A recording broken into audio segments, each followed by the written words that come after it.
Welcome, everybody. This is The Real Deal with me, Larry Lawton, and Benz is over here. What's up?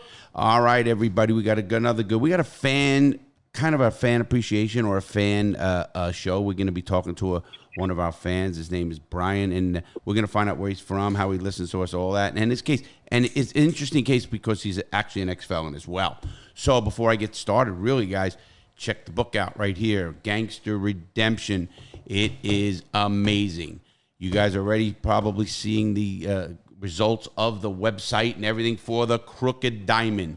This is going up really, really. Everything. We're really excited, don't we, Ben? CrookedDiamondCigar.com. Go there. If the pre-order is ready at this point, just hit the button, pre-order it. There's only a few items on there. We got lighters, we got cutters, we got a special edition shirt. All that's going to be on the website, CrookedDiamondCigar.com. Absolutely, and it's coming along, huh, Benz? Yeah, absolutely, man. I am so excited for it. It is finally hitting where I want it to hit. You know, we've been waiting. Look at it. It's been taking. It's a long time, but obviously it's almost a year process. But you know, you blended the cigar. You paid attention to it, and then there's a lot. And I never thought. You know, you don't realize this shit. You're going back and forth to Miami. I'm doing all that kind of shit, and our guest today. He's smoking a cigar. He's another cigar guy, you know, which obviously we're going to talk to him right now. We're going to bring him in. Brian, how you doing?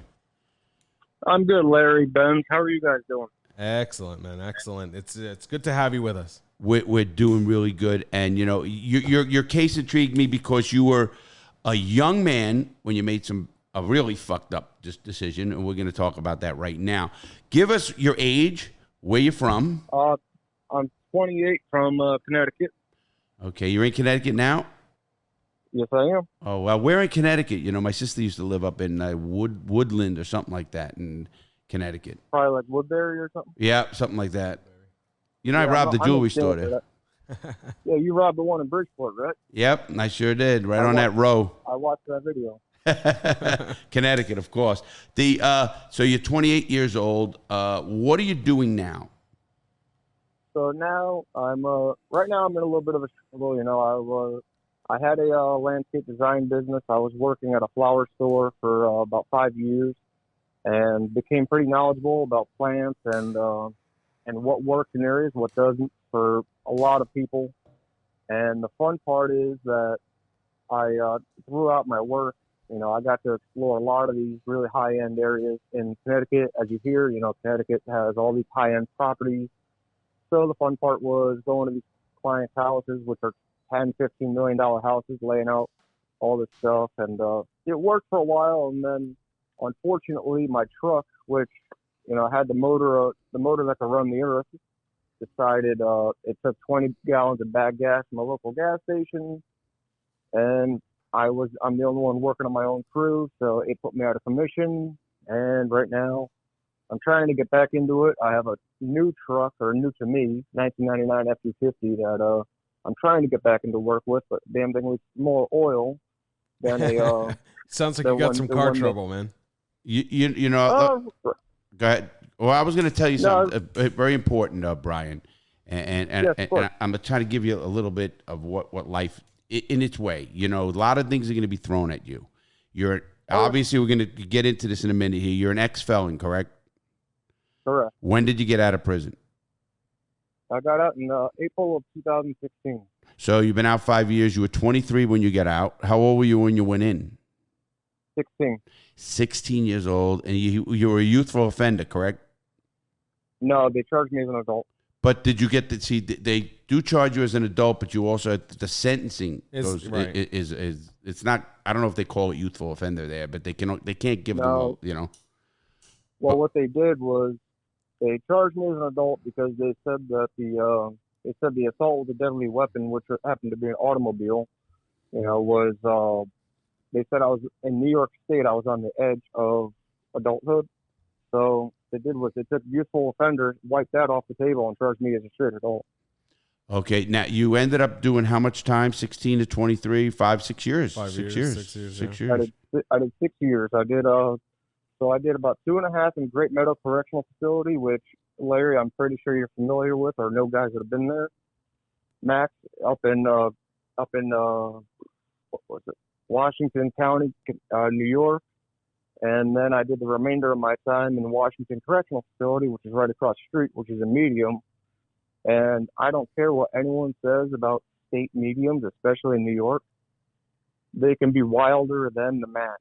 And the only reason why I find it to be wilder than the max is because you get these gangbangers that come in, and they assemble easier because you're in a dorm setting, and I've seen a lot happen.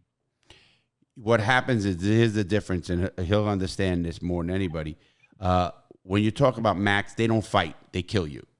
This has a lot of. They have a lot of fighting. Riots, like he says, like that. Like I remember, I was in a medium called Yazoo, Mississippi. It was actually a disciplinary place, and it was a gang unit.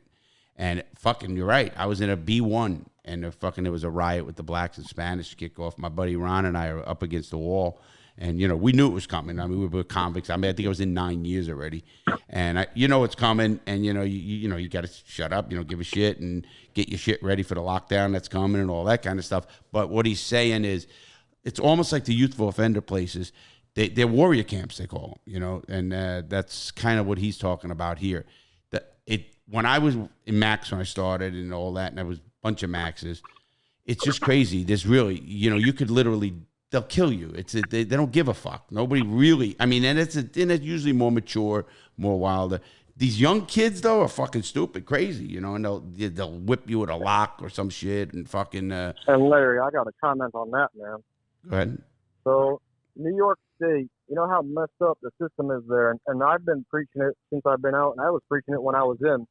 The system in New York State, what they do is they take lifers and they will put them in these mediums, because I know this because I was on the groundskeeping crew for Washington in the state jail with a couple of lifers.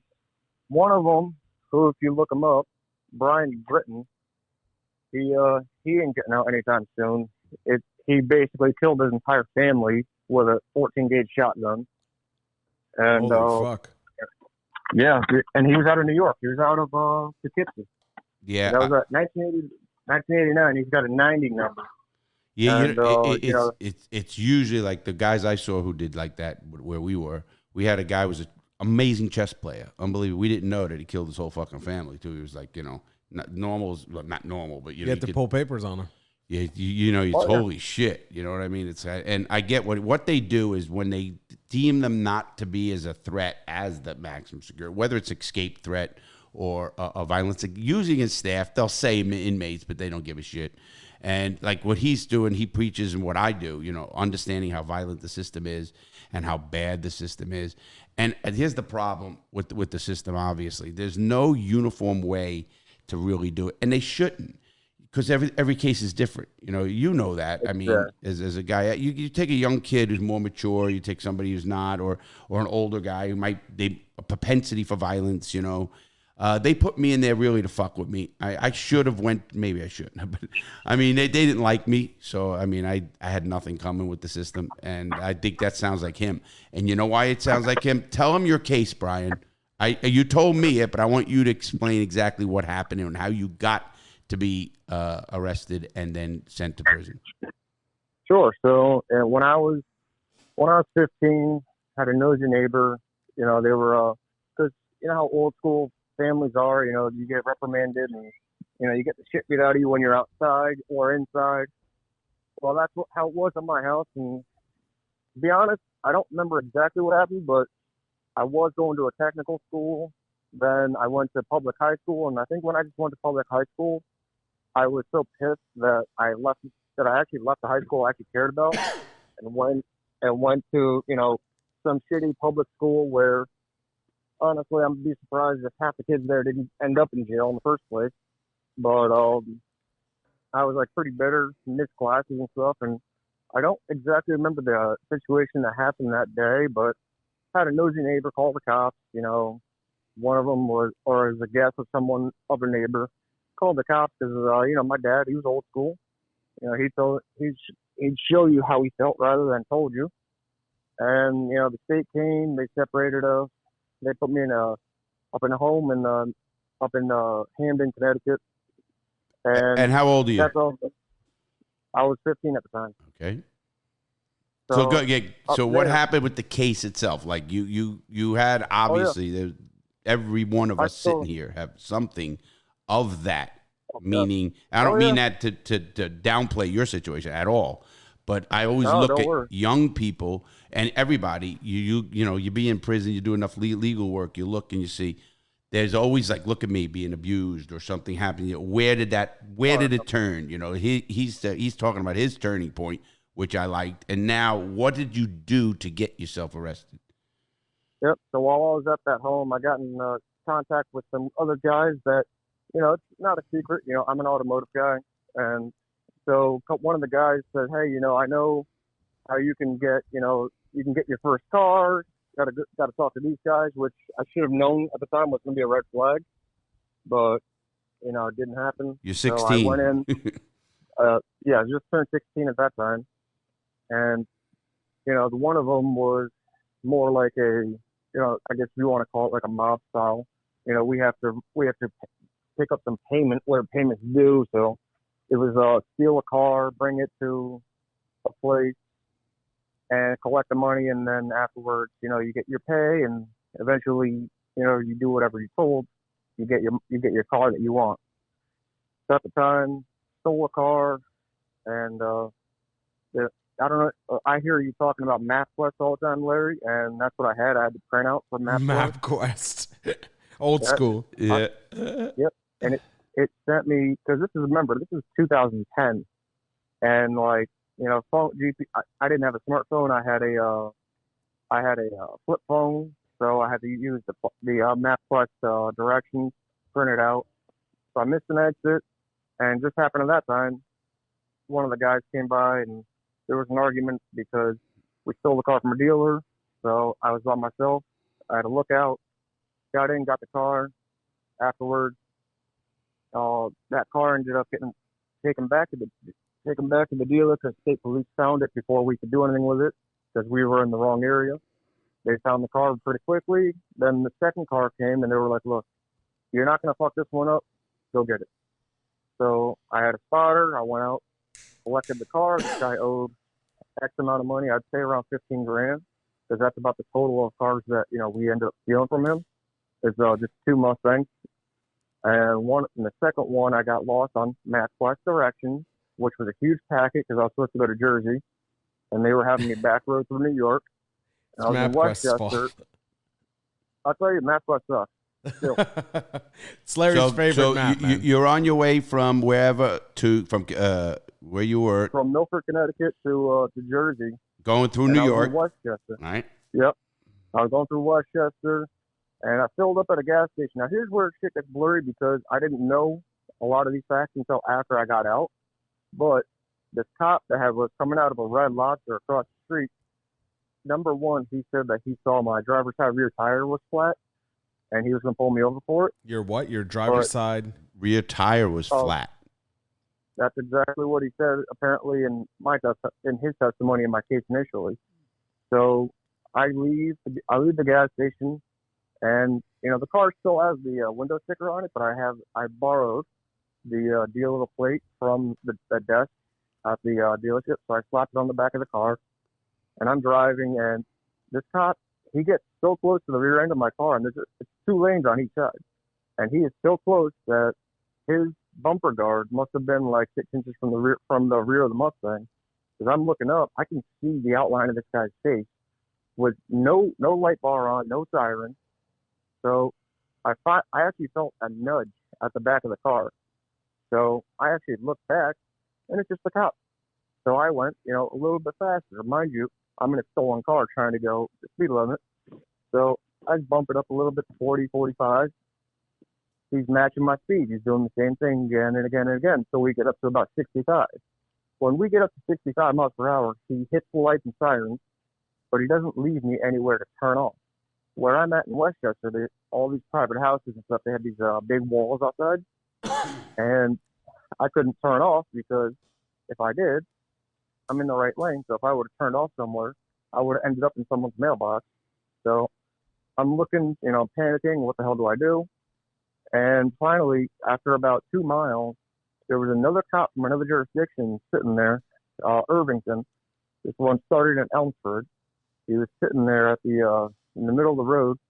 Now, I didn't see lights on the other side of the crest, but apparently they were on. And I ended up T-boning the cop. And it was a rainy night in Westchester. I crested the hill. Cop car was right there. So they had to extricate me from the car with the jaws of life. And the cop that I hit, you know, he had to get jaws of life as well. So fast forward through the county jail. What happened to him? Did he recover? Is he fully recovered? Oh, he's recovered. Okay. But let me tell you how crooked that system is. Well, one thing at a time. You can't. So you got caught for boosting cars, and then you ran and hit a cop. Yeah, and when I did that, they charged me as an adult with assault with a deadly weapon, grand larceny, and a grand theft auto, and they also hit me with, you know, they tried to hit me with the other car charges, but they couldn't prove I had access to it, so those got dropped. And so throughout the court hearings, the cop goes from wheelchair all the way to, you know, they're saying, oh, he might not recover. So the day I get sentenced, guess what? Yeah. He's walking better with a cane than I was. Yeah. Full recovery. Exactly. Now, Brian, did you have a record before this? No. You never were arrested? No juvenile stuff? Nope. None. How'd you do in school? I was all right. I mean, 8th grade was my best year. I got honor roll 2 out of 3 quarters. Okay. You know, did you use that when you were in court? I tried, and I had a public defender, and all they did was they said, that doesn't matter because here in New York State, they care about what happened here, and they're going to charge you with what happened here. So they don't care if you had the best record on earth, what happened here now, you injured a cop, and all this other stuff. So I actually turned, so in New York State, and I'm learning this as of recently, if they charge you as an adult at 16, you know, they actually have to figure a way to get you to the prison at 17 to officially be an adult. So I sat in downstate correctional facility, which is the transfer facility between county and state prison for about 6 months until I turned 17. And then right after I turned 17, I turned 17 in January, almost the anniversary of my accident, which was like April 21st, 2010. They shipped me off to the Great Meadow Correctional Facility, which is the max I was saying about. All right, let me stop you a few things. Did you go to trial or did you take a plea? I ended up taking a plea because they dropped it down. It was going to be 10 years, but some of the charges, like I said, with the other Mustang and all this other grand larceny and stuff, they couldn't pinpoint I had anything to do with it, so they dropped a lot of it, which shed a bunch of time. But they said if I go to trial, I'm looking at 15. Yeah, they do. And again, that's lawyering, obviously, you know, bad lawyering. Public defender. Absolutely. But again, there's another case where in a state like the Florida, I think it's a 3186. I don't know what number for ineffective counsel in Florida.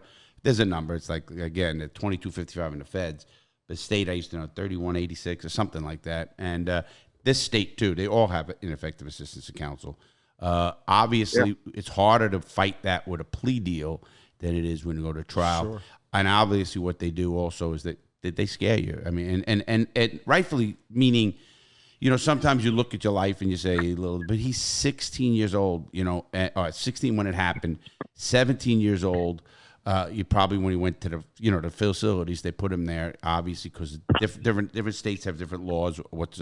Have to be in a juvenile facility up to a certain age, and then you have, you know, those are warrior camps too. And I spoke at the worst one in Florida. It's called Indian River Correction. They closed it. They since closed it. Man, you had kids with life sentences. I mean, fuck it. I mean, yeah, they murdered something. Again, now they can't do that. Obviously, I have to have special hearings and stuff like that to do it. The law changed. Now, here's what I look at you, and I'm going to give you a couple of pieces of advice or things. How you look at rehabilitation or how you look at a person who changed. Obviously, you're an intelligent young man. You know you fucked up, but at what point is enough for a young person?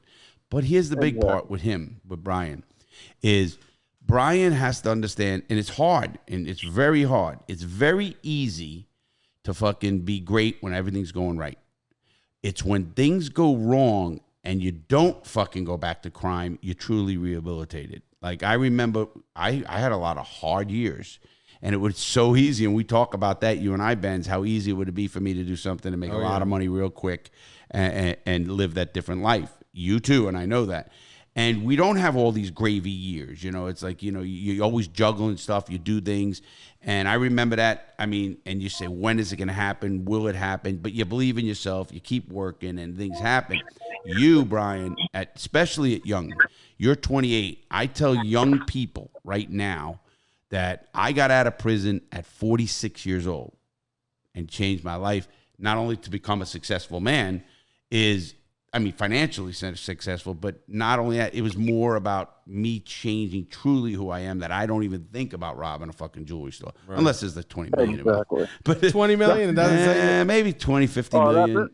But my point to Brian is, these are going to be your smart. Trust me, you're going to learn more right now, Brian, about people around you, about what other things, and you're going to become a stronger individual for it. I've learned a lot of my philosophies. You know them, and I've seen you use them a couple of times, and I laugh. I think it's great because you learned. I did it with old gangs. I did it with different people, and you're going to learn, Brian, right now that at 28, things don't go right. You try different things. And when you have that fortitude to keep doing it without being a criminal, because he was just with, you know, for 6 years he was with criminals. So they talk about crimes, how to do them, everything else that goes on in those facilities. Am I correct? Oh yeah, and also, you know, Larry, what turned me to your channel initially was, so one of the guys I was locked up with, he actually used to hit jewelry stores in New York City as well, and he actually did a couple of bank jobs. So when the first video I saw from you was about, if I'm not mistaken, it was about the corrupt prison system. I think you were talking about USC Atlanta. And then, you know, I saw ex-jewel thief, and, you know, it reminded me of one of the guys I was locked up with, who I think recently just got out, and I have no clue what he's doing, because he was also in the 90s as well, robbing jewelry stores and banks. He had a life sentence, and he got that overturned while we were in, because the entire time I was in Washington Correctional with him, he was fighting the case. But Brian, how did you find it? Like, did it pop up on your screen? How did you How did you find it? It popped up on my YouTube. And here's the thing: is because I'm still in contact with one of the guys that I was in the joint with. You know, we don't really discuss anything anymore. Like, we don't talk. You know, we just kind of, if we see each other once in a while, we say what's up. But he told me that this guy Lawrence got out. So I looked up, you know, his name, Lawrence Palomino, and on Facebook, and then about 2 hours later, I'm watching YouTube and I'm scrolling, and there's Larry I can't remember the exact title, but it was like how corrupt the federal system is. And I click on the video, and then your intro where it says the ex-jewel thief, Larry Lawton. So finally, I get through it, and I'm like, dude, this reminds me of another guy I was in, Lawrence Palomino. He got caught in like '92. And he was supposed to be doing a life sentence because he had a gun as well. He had a loaded handgun. So, they charge you for every bullet that's in the gun as well. So they got him with that. And then I started clicking through your videos and started watching. Then I ran across Jessica Kent in your video that you did with her. And I felt like the more I related to what you were saying, because, as such a young person in the system at the time, and, even your more recent videos, I sit there and relate to it, because I've watched guys basically get their heads severed off. I've watched guys get holes poked in them. I don't know, Larry, you may have had these in the Fed system, but the beds that they used to have, and this was in New York State. I don't know if they had the same ones in the Feds. They had bolts in them that were like 8 inches long in the floor. And during 2011, I won't forget this. We were out in the yard after school, vocation, and work. They used to let everyone out, and then you have the chance to go back to the block, or you stay out. I decided to stay out, and about 10 minutes after they did the call back and they got everyone lined up, I hear everyone on the ground. Towers will shoot if you move. So what the fuck is going on? I look across the yard as I'm getting down. These three guys are stabbing the crap out of this other guy, and you could see it. I don't know how he got to pass the metal detector. I think he was on one of the interior work details, like garbage or something. He smuggled out this one of his bed bolts he had broken loose, and he had sharpened it using the back of his cell by the toilet because there was so much paint back there. And then once you got through the paint, it was concrete. But he had sharpened it and started stabbing this his rival gang member. He stabbed him. The cop said about 17 times, and all the cops in there, they were running around. You know, they had the towers. They didn't have the shotguns out with the rubber bullets. They had the AR-15s out with the live rounds, and it was just absolute madness. So that locked the place down. And then in 2012, about February 2012, I actually was I guess if you want to call it a break for one of these guys, because in New York State, in the jail system, you either have Blood, Latin Kings, Aryan Nation, or you have, trying to think of the other one, starts with a Y. It's Young Gangsters, I think it is, Young Gangster Disciples. Or and GD. Yep. And this one kid happened to be a Crip, and they put him double bunked in Great Meadow with a Blood, and apparently everything was fine. And then I'm eating dinner, and we had this one guy who we used to call Bean. He used to resemble Butterbean, but he always went by Bean. We had a guy Butterbean. We actually had a guy Butterbean from Georgia. I remember him. We couldn't call him Butterbean because he hated being called Butterbean, but he didn't care about being called Bean. And I used to clean the tier with him. You know, you got the mop buckets, you got spray bottles, and I'm going down the tier with him one day, and he goes, "Look, if you need me, you know, just let me know," because he says, "I just got life." He goes, "I'm not going anywhere." So I'm like, you know what? I don't want to be in a situation where I need you. So we're sitting down at chow in the dinner time, and if you know, Larry, you know that when they follow you out of the chow hall, they do it. They'll normally have everyone get up, and then you go down that main wall where you came in. And I was sitting with my back out, and I didn't feel right. And I said to Bean, I'm like, something doesn't feel right. Now he was like me. He was a lone wolf. You know, he never ran with anyone. And I'm eating chow, and I get a sudden right hook right to my face. It was the Crip that was in with the Blood. So automatic shut the cafeteria down. They have the gas ready to go because now all the Bloods are running across. They have a divider in the chow hall, which is 1 and 2, and that's an automatic door. It's a heavy steel door, and it shuts because a couple of guys ran through, and I guess they had been waiting for this to happen. So I got almost knocked out. I actually rolled about 3 times over to another table where the leader of the Great Meadows Correctional Muslims was sitting, and I was cool with everyone in the prison. Like, if you were ahead of something or if you were running something, I was just cool with you because I just wanted to do my time and get out. So when I rolled over to him and they saw what happened, they jumped up, and the guards, I remember this one guard, Colvin, he was the coolest. He was like a Gary Mess. He was, the most chill dude, 6 foot, whatever, 400 pounds, a little heavier. He walked up to them and says, "You don't do a damn thing." He goes, "We know what this is about. You know, he was a victim. We got this." So they give me a tier 3 ticket for fighting him in chow hall still, because of the way the system works. And even though it's on camera, that I didn't do anything. You know, the investigative service of the prison, the SIS, yep. Supervisor. Yeah, they reviewed it, but they still gave me 30 days keep lock in the cell. So I got a tier 3 ticket hanging over my head. Man. That's normal. I mean, I get that's it. why they say doesn't mean it's not bullshit. No. That's why when I do testifying for somebody who's been in prison, and I was doing it for the Innocent Project, I was doing it for how to is the person rehabilitated? Is he not?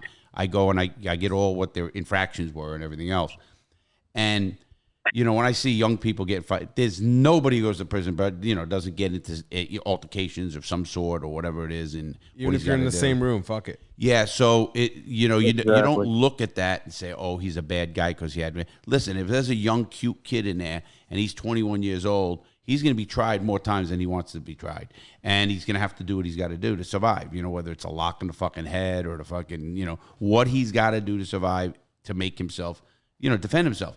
The system will say, Exactly. no, he should have came to the fucking guard, or he should have did this. There's no way. What they probably told him he shouldn't have ate that fucking day. Meaning Actually, it's bullshit. It's such Larry, bullshit.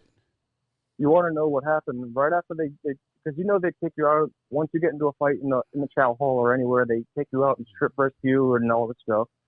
I'm up against the wall. The sergeant, the captain's there, and you can hear the block officer because I was in A block. This kid was in B block, and they kept telling him, "You had the chance. You had the chance to get out of that damn cell. You could have talked to us. We could have got you out."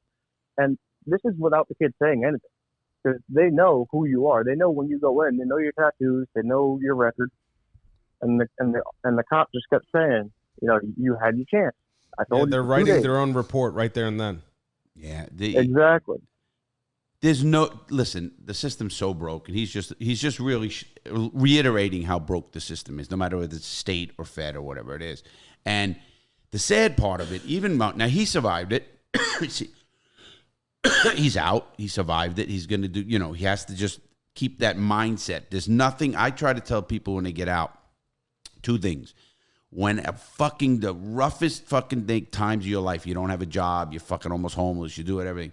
Just think of how sucky it was when you were in there, and it's going to be worse. Right. So you have to keep that in that back of your head. And it's hard sometimes because we are trained, or we are blessed, if you want, whatever you want to call it, to put the shittiest shit that we had gone away from us out of us, to handle it. We're really the human race is amazing. Animals can't do that. So what happens with like him? Everything he says is probably in most prisons. Period. I don't know of a prison really that is run the way a real prison should run. Rehabilitation. You got a young man here who is so impressionable. Listen, he barely got his dick fucking sucked before he fucking went to prison. Like, he probably, you know what I mean? He was a kid. He was a fucking kid. Right. And now you take him, and now he's growing up in this environment. I mean, literally learning adult skills and stuff. And I'll tell you what, you're doing very well. I mean, the way you speak, the way you stuff. You take a kid who went from 16 to 24, 23, 6 years in prison. At that age, it's like, wow, your brain is not even close to developed. He had to learn a lot of shit, literally life skills, everything else, communication learning your life skills in prison. Yeah, communication skills, how to interact with other groups and everything else. And there's nobody there to train you. Everybody. And Larry, go ahead. Sorry, not to cut you off. But here's where a lot of people may underestimate you when you say this. If you don't have manners when you go in, if you make it out alive, you're going to learn all the manners, because I don't know how many times I went to chow and, the guy behind me, he'll trip on my heel or something. This will be a guy that's got complete life, no number before it. And he will basically, oh my God, I'm so sorry, man. Please don't do it. I'm trying to file to get out of here. But these are guys that do not give a shit about anything. But you know what? They have the most respect and manners.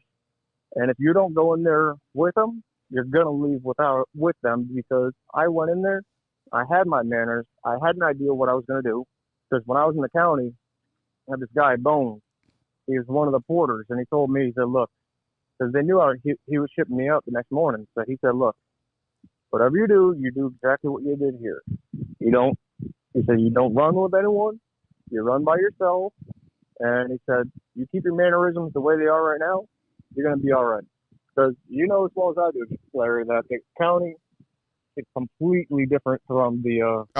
It obviously. Even I know that. Yeah, but you know what he is saying is two things. It's a little tougher, maybe in the penitentiaries more than anything.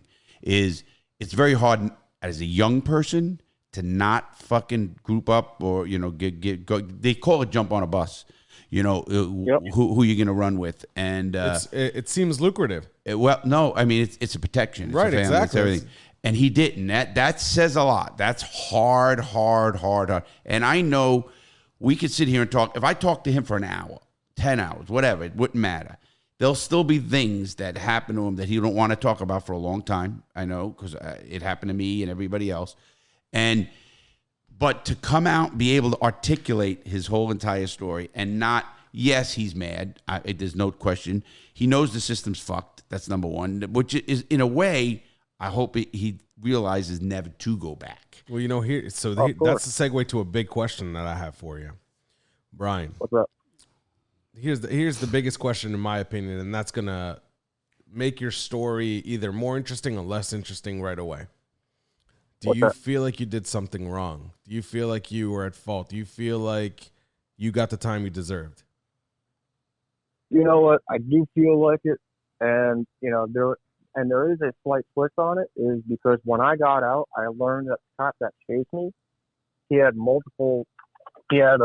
this opportunity while I was in, because the cop that I hit ended up suing him in his department. He changed his story 3 times. Wow. So but I think you got away from Benz's question. Here's the question. Like, I feel like I did something wrong. Oh, no, I feel like I deserve the time, because there you go. That's the answer. If I didn't do that, then you know what would happen is I would have went down another path. I would have fucked more stuff up, and I might not be here right now. But that's even thinking of yourself. It's about, like, when I look at what I did wrong, obviously, and I lived a wild life, which I always do. Whoever's a guest on this show, if they don't have the book, we send them the book. Right. So if if you don't have the book, I'll be sending you the book, and I'll sign the book for you. But what happens is I know I did, not just because, my life, I lost 34 to 46. I lost the best years of my life. But that's about me. The best years of your kid's life. Yeah, but that's about me, or my thing. It's the victims. Oh, yeah. There is victims. And as I always tell you, you know this. I know I was wrong. I put fear in. Even people say, you didn't hurt anybody. But you put fear to a point that some people can't handle that fear, just like somebody can handle a punch, whatever it is. So I look at it that way, and he's got it. I mean, he realizes he fucked up, but I want him to realize he fucked up because people got hurt, could have killed other people along the route. I mean, it could have got really, really bad, and obviously we wouldn't be talking to him right now. But he's also such a kid, a young person that goes to prison at that age. They can't process things like you and I can, or even him now. He realizes it now. Obviously, I think now what you said was good. I think he got too much time, in my opinion. Of course, at that age, you're so impressionable. I think maybe a 3-year sentence, maybe a 2.5 years, something with more rehabilitation, more education and stuff to go on, instead of keeping enough time to fuck him up. Like, he sees so much violence, he sees so much death. I'm sure he's seen people groups and how they work and stuff. That's not good. It's not something that's normal. It's not a normal thing. Not when you're 17, no. Right. And that's my opinion with the time. And listen, I used to say this. Now, obviously he was doing wrong. He just got caught up in it, and he did what he did. And everybody says, it's not my first time. They did it, and they did it enough, and whatever they were making. You know that. I mean, I have to tell you that. And what I tell young people is, a person at that age, you have to give him, I don't believe anybody who does a nonviolent, this is not, they charge him with a weapon. Obviously, it's the car, it's the chase, it had an accident. Is it a weapon? Is it a gun that he pointed out the window and started shooting at the cops? No. Something of that. And he didn't have a gun with him or a deadly weapon. He got in an accident, and it was a pretty serious accident. No, absolutely. Just boosting cars, man, what's that, a year? Well, no, it's higher than that. I mean, but he's a 16-year-old kid. Yeah, at that point, I mean, they'll find leniency. Really, but it's hitting the cop is what did it for him, man. 100%. And what they did, though, is they really threw a book at a kid that made bad choice. He had no representation. It was easy. Oh yeah, absolutely. The prosecutor got a +1 right there. Yeah, and the prosecutor's a jerk off because they took advantage. It's a numbers game, Larry. Yeah, in somebody's business, it's for your business, it's how much content you put out. For his business, it's how many people he put in jail. Well, technically, that's not right. It's not supposed to be right. But it is that way because that's how their portfolios are looked at. Yeah, but here, see, a defense attorney is supposed to defend you no matter what. But a prosecutor is supposed to seek the truth. and even, you know, clarify that they don't. You're right, 100%. Look at their websites. It says how many people they sent to jail. Yeah, that should be fucking the biggest red flag in the world. Saying, that's how they. That's why Chief Force, and I told you the one he doesn't do that. He gives awards away for people who speak at churches, not for people who do DUIs, because you're gonna have bad DUIs. I mean, period. It's a numbers game. Now you take Brian. Brian's an example, but Brian's important to have on the show. Hell yeah. Because Brian's going to open eyes, I hope, to some young kids out there, or people, or even dads who have kids. I hope they make their kid listen to this show, if any show, because you're talking, this is a young kid, made his bad choices. Obviously, he paid the price for it. I mean, in a big way. And more. There's more He's to it. still paying the price for it. It's a lifelong process. Absolutely. But you know what? I think these are the kids, the young people who make such a difference, because they become stronger, better. They appreciate things a lot more. He gets a job. Yes, he's trying. He tried the horticulture, whatever, that kind of stuff, and didn't make it, or whatever happened, which is normal. You and I know as businessmen that's happened. Believe me, it happens so much, and things are going to change so much, and you're going to find something better. You know, I'm looking at a guy in our room right now who's tried things, and you know what? Tried everything there is to try. No, listen, and he's going to be better for it, because he's learning, I hope, every day from coming here, doing what we do. And you know what? At one point, it's going to, wow, the light, you know, that's it, or this, whatever. And everybody grows at a certain pace. I was older. I was 34 when I went to prison, and I got out at 46, and I changed my life. So I often tell people who are young like this, man, this is a fucking hiccup, because at 28 years old, you're a fucking kid, you know? I mean, to me, obviously, but even in life. To me now, too. I mean, the older I get. And look, I remember you when you were fucking 28. You remember when I was 24. Right, and what a change. I mean, just the maturity, the talking, the how to do things, everything. And I change every day. Even myself, you know, get calmer, more, you know, things don't, you know, bother me, and things. And he has changed it. But at 28, you got your whole fucking life. He's living another 60. How long has he been out? 2 years now? Since 16. I've been out since 2016. 2016. Oh, okay, yeah, that's right. Yeah, so now he's out 6 years. As long as he's in, that's a big number for him, because it was for me. How long did it take you to start that business you were telling us about? It took about 3 years, because what I did was, I'm not saying I gouged customers. So hold on. What'd you do right out of prison? You came out, you got your $20 and you're kicking the ass. Now what? Oh, I didn't get shit on the way out. I got a... It's a joke. They gave me... Yeah, they gave me my property that I decided to leave with, and my prison ID, which I still have. They didn't give you gate money? No, they didn't give me anything. Not even $25. Usually supposed to give you 20 bucks. Yeah, well, they gave me $25 gate money, you know, even though I had money. Well, they're supposed to give you 25, I think, if you took the bus. But my brother, he was there and he picked me up. And, you know, being up in Washington County, that's up by Lake George, and that's like a 4.5 hour drive. So they didn't give me anything. They gave me my prison ID, they gave me my release papers, and, you know, I had to go to parole, which was in New Rochelle. And I did that. Then afterwards, you know, I had to sleep in shelters for about a year. Then I went home. And, you know, that was actually when I started my garden center job. I started working at the florist, you know, for 5 years. And about 3 years into it, you know, I had a better vehicle than I had. And I started asking customers, I was like, hey, you know, since you don't really seem to know too much about your yard, can I come over and take a look and maybe install the stuff for you? And it snowballed like that. And, you know, I mean, I was making a killing with my truck. And then as soon as my truck went, my business went. And, you know, like right now, I'm at the bottom of the barrel scraping for, you know, pennies to pay for gas with this new truck and oil. But, you know, like Larry said, you know, it's a hiccup, you know, everything that happens even out here right now where I'm at.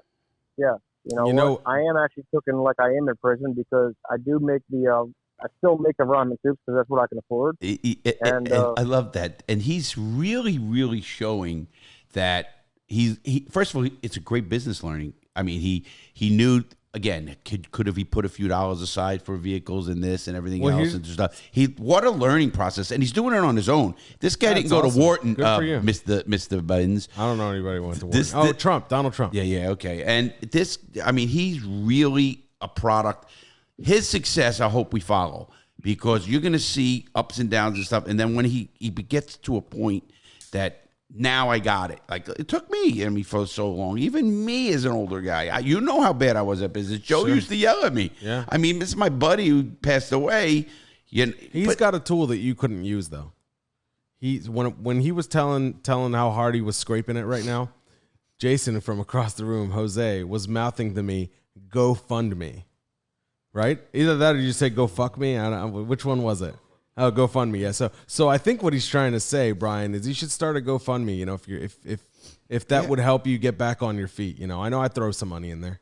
Oh yeah, absolutely. And the key even with those is, how does somebody like I wouldn't have known how to did that and didn't have it when I was around. Here's the thing. Like for me, I was at another low point recently, and I tried to GoFundMe, and it was up for like 3 months.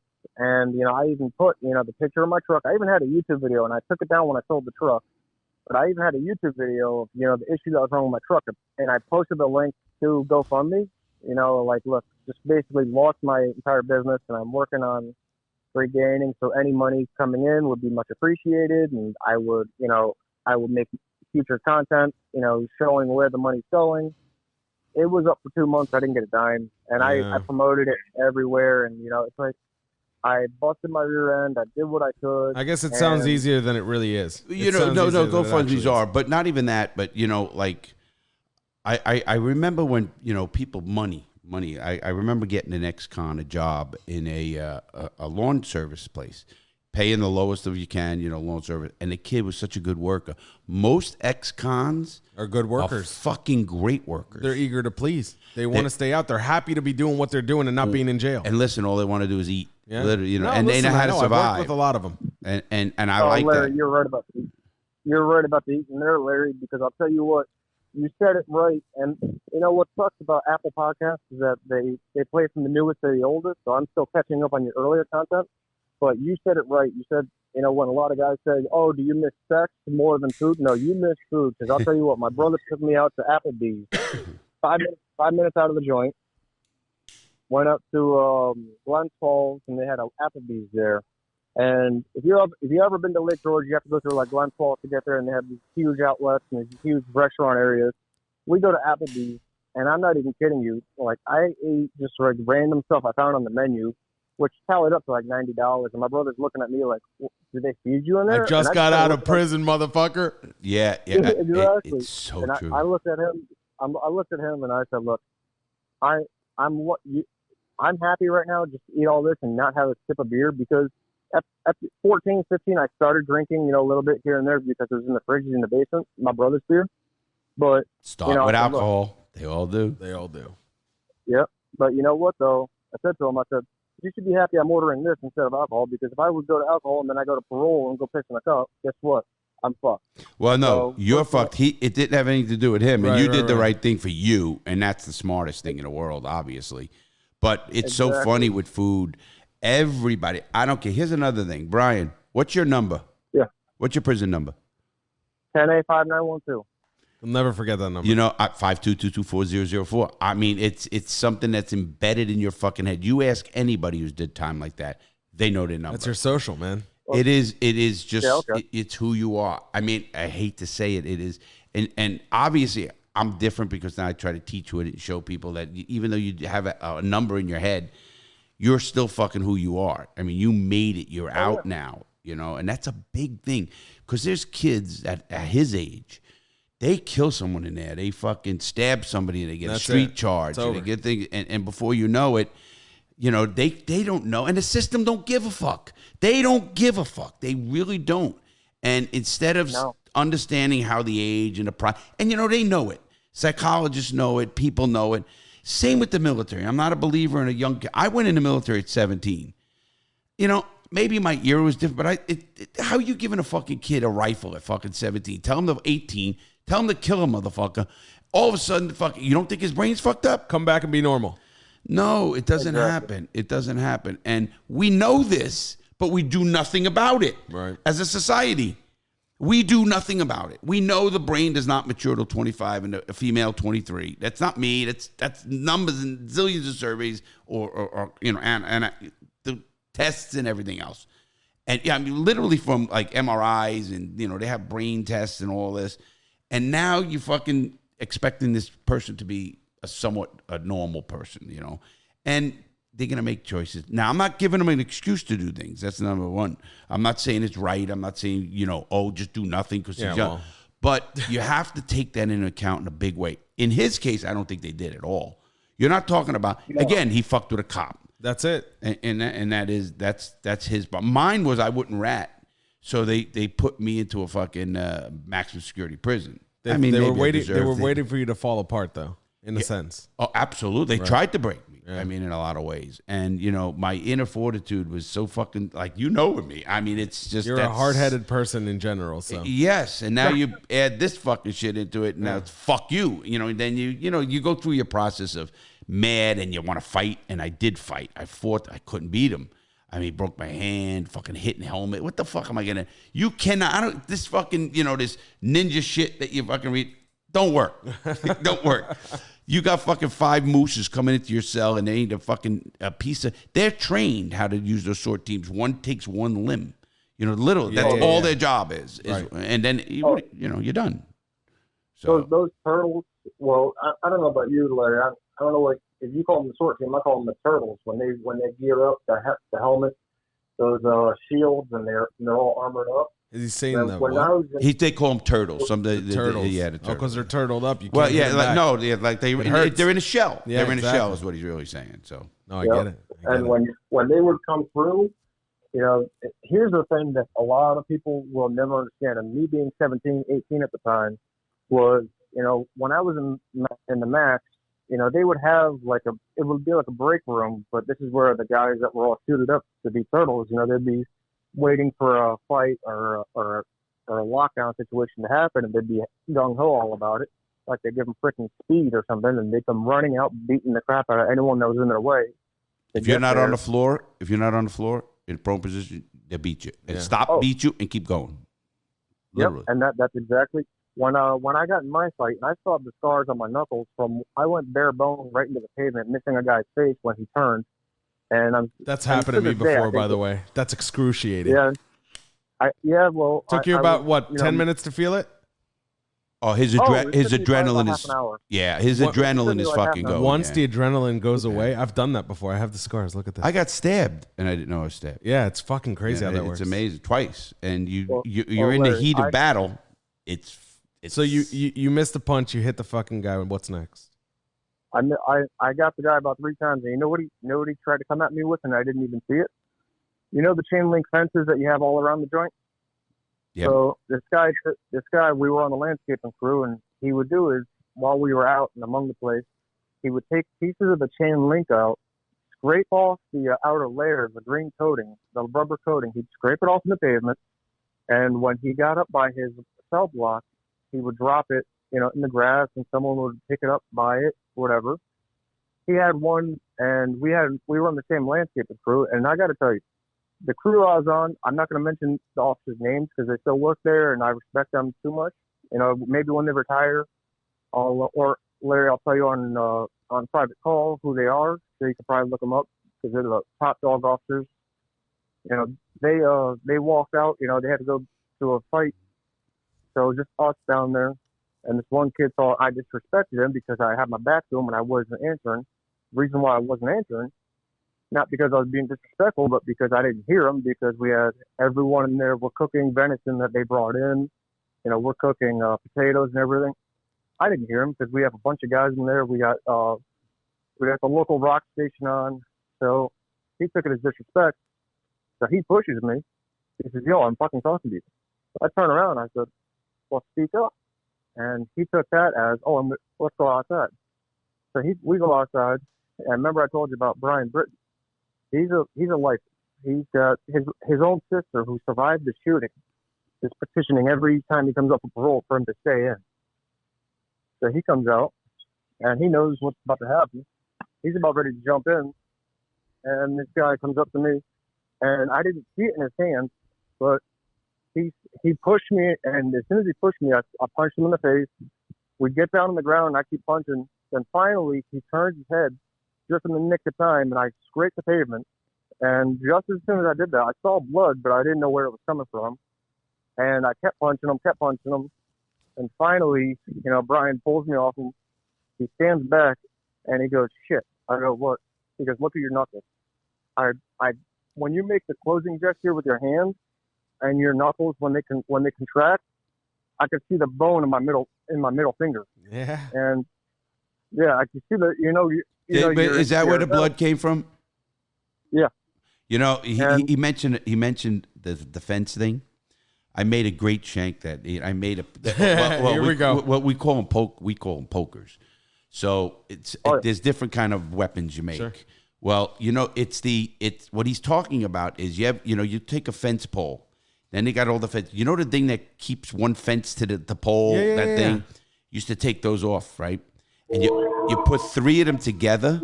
Would put three of them together, and like wind them tight because one is just too weak. You know what I mean?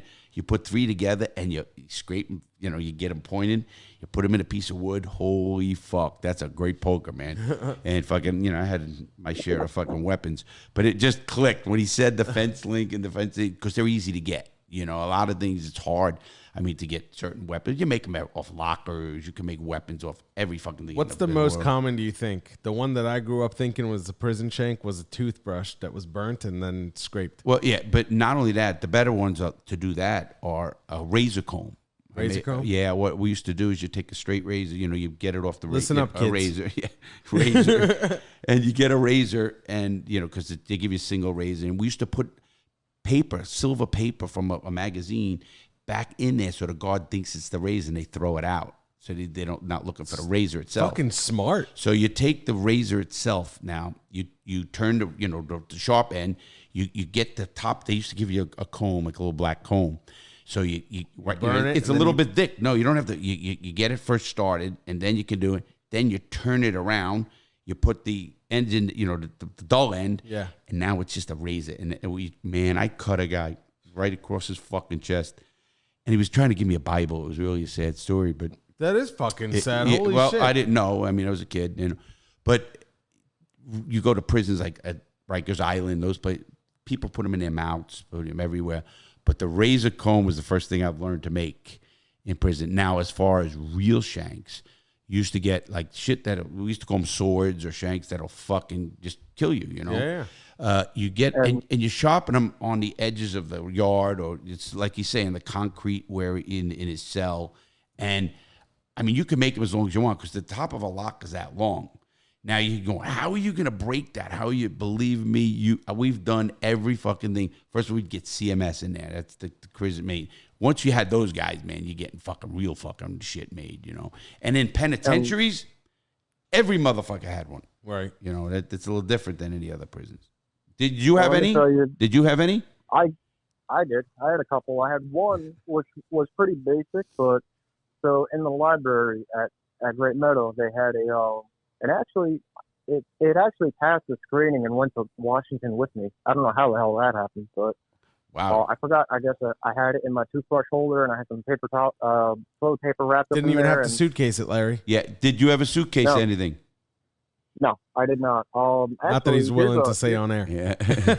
No, I haven't have a suitcase or anything, but I got something for you. He knows about it, though. He knows about suitcase. Well, tell us about your tool first, and then you could say that. Yeah. Yeah, so I had on the piece of the library, they had this very old desk, and I remember sitting at the desk one day, and one of the guys on my block kept telling me, he's an older guy, Irish guy, but he was a little twisted in the head, and he was like, "Look, I'm going to be honest with you. At your age, you need to shift." He says, "Find something." He says, "Find something, make something." At that point, he'd been in 33 years. He said, "Find something, make something." So I'm sitting at the table, and they had this garnish molding that went around the bottom that was loose. And being that it was wood, it wouldn't go off in the middle back on the way back to the block. So what I did was, as I was pretending to read, I had one hand underneath, and I'm basically picking at the glue of this thing with my other hand. I pulled off the piece, and I stuffed it in my sock, went up through the metal detector back of the block, and what I did was, because inmates paint their cells in the max all the time, so there's like 40 layers of paint in my cell by the toilet. So what I did was I scraped out a bunch of that paint, and I got down to the bare concrete, And I sat there for about 15 minutes, wrapped up the end of it with toilet paper so I didn't cut myself with splinters or anything, and sharpened it down into almost like a pencil-like point. And finally, I took some, when I made it down to school, because here's the thing, you will never get a GED in the New York State system because someone's either getting stabbed at the same time or there's a fight right there at the test because I live. But so I had it on me and I went to school and I pocketed a roll of tape. So what I did was I rolled it and made a handle out of it. And then finally I went on the yard. I don't know how many times, I would even forget that I had it on my ankle. And I made it through, all the metal detectors. And because I have titanium in my back from the car accident, but if you went off in the metal detector, they're instantly throwing you up on the wall, and they're gonna pat frisk you, then they're gonna strip search you. Well, I never went off. So what happened was, I go out in the yard, there'd be a massive fight on one end. They would put everyone on the ground, but they would just grab everyone within like a 20-yard radius of the fight, and they'd pat them down, frisk them, and go. And I never needed it in either facility, but I had it. And when I got to Washington and realized when I was unpacking my stuff that I had it there because they give you a draft bag, it's a little white canvas bag. And, they put you in a van and drive you across the street. It got through processing there. And then when I got back to the block and realized in the dorm that I had it, what I did was I took underneath the bed, a similar type bed, but it's not bolted down. And I took toothpaste, and the state toothpaste, I can't remember the name of it, but it was horrible. Mint flavored, and it came in a big tube. And I sat there one night while the officer was basically asleep, and used my razor to cut the bottom of the tube, and I put it inside. I put it inside, and what I did was I used some of the actual toothpaste and sealed up the bottom. So when they would shut down the block to do frisks and searches, they wouldn't find it. So I'll go. What he's saying there is. Well, I went through a whole thing about where to hide shit and everything else, and he took a shank, obviously, cut the thing, and went up into the shank, kept it, and but I didn't see that. To me, wouldn't have been good because I needed access to my weapon, quick access, right? And if shit was going down, you needed it, And so where'd you hide yours? Me? Yeah. Oh, I had one. I had three. I had one. Coming out of my cell, there was old piping. Now, you got to remember, this person is 1903. Right. So there's old piping. So I put it in taped between? it. No, right on an angle. You couldn't fucking see it. If you went like this, you couldn't see it. You went up and down, you couldn't see it. But if you feel up there. If you felt it right there, you get it. And that was that quick access right out. And then I had another one right in my bunk. But it was like, it looked like you couldn't see it unless you, again, because it was the same color. What he's saying is, that's so true about painting cells. And they also wax concrete floors. Mm-hmm. Literally, guys will fucking make their concrete floor look like fucking glass. They do that in juvie, too. Why? Yeah, that's some people fucking just whack OCD. Yeah, whatever the fuck you want to call it. I didn't do that shit. I had Goldie. I ain't got time for this shit. No. I'll go work out. Yeah, I did law work. I was a big law. And then and I had one, and then I had a really good one that if I knew something was going down on the yard and I wanted to take it to the yard, I fucking had it in a Coffee Mate can. But I made so even if they opened up, they started shaking, there'd be the shit in it. They couldn't tell because of the weight of it was the same exact it was a lightweight thing. It wasn't a heavy piece of steel. So and it wouldn't shake it. You couldn't do anything. It was like tinny. It was funny because I'll go to when I got out of prison and. When I got out of prison, they didn't have iPhones and shit. They had the Razor flip phones and little phones. So I still have it in here, right here in this closet. I got a radio and gutted the fucking radio, and I put the phone in the fucking radio, an exact weight. And so whenever I came back to the probation place, a halfway house I was in, I had the antenna up like I'm listening to the radio. They strip, they search you down. So I put down the radio, and they take it. It's the exact weight almost. Yeah. Never once. To this day, I got the fucking thing right here. It's amazing how you figure shit out. Yeah. In prison, I was in the hole for so long. I understood how to fucking make a rope that could fucking kill you out of the elastic in a fucking pair of underwear. It's fucking how you retwine it with a fucking, like he said. I got a question. One other thing I'm gonna do it because Has he ever been to the hole? Brian? Well, hold on, we're gonna talk about. Yeah. Yes, I guarantee he's been whole. Here's another thing.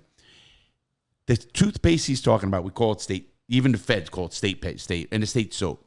That toothpaste you use for fucking glue on the wall. You put pictures up with it. Literally, you put pictures. It dries. Up. It's basically. It's like a fucking glue. Adhesive. I mean, we used to put it over the vent when the vent was, either putting hot air or cold air. And it would hold it. It would fucking it would fucking hold it. The whole fucking. You gotta brush your teeth with that shit. Yeah, am I right, Brian? You are absolutely right. And I'll tell you what, Larry, you want to know something about ropes. I learned when I was in Great Meadow because a guy I got close with, he had liver cancer and he was on his way out. And he actually made the rope that he checked himself out with out of toilet paper. He sat there for about 2 hours apparently while we were talking on the tier. And he sat there braiding this toilet paper into a rope because the state, they just, as Larry says, and I agree 100%, your arm could be falling off. They'll give you ibuprofen at the most. And he had liver cancer, and they kept scheduling him for like the next year and a half before he would go to chemo or any treatment.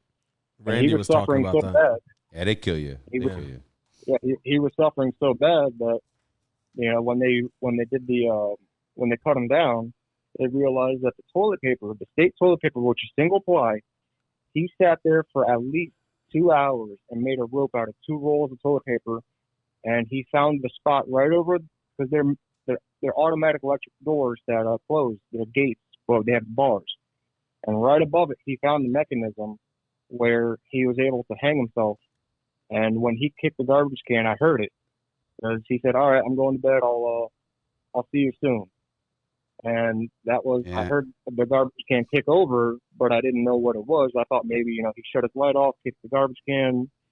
And no, he did it. And he did it out of toilet paper. And he was about 165 pounds. Yeah, now, I'll tell you, just because we got to end. Actually, I got to do something here. But I'll tell you what, Brian, what you said there, it reminded me of, first of all, you don't have to hang yourself. Like, he hung himself.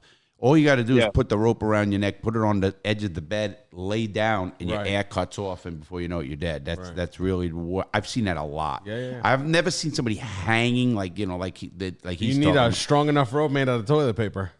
Yeah, it's amazing when you wet something or you do the toilet paper and all this kind of what the strength and again, we used to take a pair of underwear and the elastic shit, and we had a system where you keep twining it with a paper clip, not a paper clip, a staple, and you put that in there with the toothpaste and spin it, and it's spinning, and you redo it. I used to do that and take hours and hours just to get a fucking what they call a fish line to go to the next cell. Yeah. I mean, you get so fucking bored in these places, and again, I cooked shit with nothing, with a battery and fucking. I made fires in the cell and made coffee. I mean, it's crazy what you can do. But Brian, I want to do 2 things I'm going to need from you, and you're going to get them right after Benz kills this show. I'm going to want your address. I do want your address. Okay. Yeah, we'll get it from you. Yeah, and I want to get that. And what else do you want? What do you want to say to close up with the audience? Well, I mean, Larry, you've been an inspiration, and Benz, the Talk Shit After show is amazing. Thanks, bro. I'm glad to hear that. Both of the guys are smiling. You guys got to watch this. At least watch Benz. You got you got Jose over here. Fucking Jose's just sitting here taking notes. Yeah, he's good for you, man. And I like it too. Thanks for saying that, bro. And I appreciate that.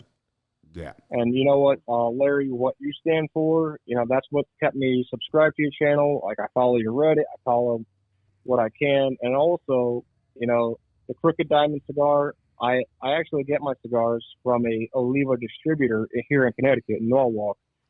And I actually had to ask them about the Crooked Diamond if they had known it was coming out. And they're actually looking into finding the Oliva catalog. They're looking at the new one for next month because you said it launches on the 1st. they're actually It's not. looking at It getting won't be on cigars. the Oliva catalog because they're helping us put it together, but it's our cigar. Larry is making this cigar. They're just the ones facilitating They're it. distributing it. But you going Okay. in there and asking for it means our phones are going to start ringing. So I appreciate that. And if you live somewhere local and you know about a cigar shop that you frequent, go in there, ask them for the Crooked Diamond cigar. That helps us, and it'll bring those cigars locally to you, so you guys can go and grab them there. You know, and no. Brian, he's going to say something, and I know it, but people don't know it. I don't bullshit on this show or my videos. He could tell that. Obviously, somebody who did that time. I don't bullshit. I tell it like it is. It's going to fucking... I love people say, it's not like... Yeah, it is. Yeah, it fucking is. That's exactly He just right. talked about it. I mean, like, almost verbatim some of the stuff I talked about. Here's the thing. We talked to Tellini. Here's the thing. We talked to Tellini. We talked to Randy. We talked to Dave.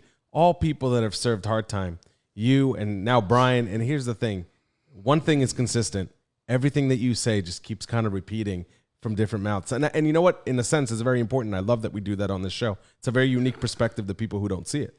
And I'm glad, look, we get a guy like Brian here because he's going to affect somebody. You know, he's going to affect a young person out there who's in the shit or do whatever. And that alone, he should be so proud of himself. And I hope you are, Brian, because no matter what happens, you're going to make it. You're going to do things. You're going to, like I said, you send me your address. We're going to do something for you. But keep doing what you're doing. Don't give a fuck. Don't let people think you're less than something because you are a felon, because you're not. And in my eyes, most felons are smarter, and military are smarter than most people you'll think.